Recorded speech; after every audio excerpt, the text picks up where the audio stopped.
130 Reuters A U.S. Appeals court on Friday said President Donald Trump's hotly contested travel ban targeting people from 6 Muslim-majority countries should not be applied to people with strong U.S. ties. The Ninth U.S. Circuit Court of Appeals, which covers several West Coast states, also said its ruling would be put on hold pending a decision on the latest version of the travel ban from the Trump administration by the U.S. Supreme Court. Since taking office in January, Trump has been struggling to enact a ban that passes court muster. A 3-judge panel from the Ninth Circuit narrowed a previous injunction from a lower federal court to those people with a credible bona fide relationship with the United States.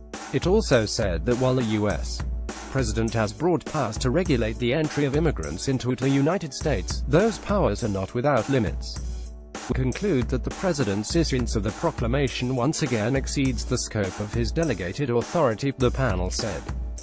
The ban targets people from Chad, Iran, Libya, Somalia, Syria and Yemen seeking to enter the United States. The Republican president has said the travel ban is needed to protect the United States from terrorism. The state of Hawaii, however, challenged it in court, and a Honolulu federal judge said it exceeded Trump's powers under immigration law. Trump's ban also covers people from North Korea and certain government officials from Venezuela, but the lower courts had already allowed those provisions to go into effect. The same 3-judge Ninth Circuit panel, which limited a previous version of Trump's ban, heard arguments earlier this month. Some of the judges appeared more cautious toward the idea of blocking the president's policy.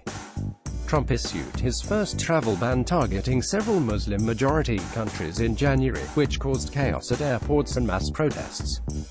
He issued a revised one in March after the first was blocked by federal courts. That expired in September after a long court fight, and was replaced with the current version. The ban has some exceptions. Certain people from each targeted country can still apply for a visa for tourism, business or education purposes, and any applicant can ask for an individual waiver. U.S. Justice Department officials were not immediately available for comment. Reporting by Dan Levine in San Francisco and John Herskowitz in Austin, Texas. Editing by Tom Brown. Download. Do you have information you want to share with HuffPost? Here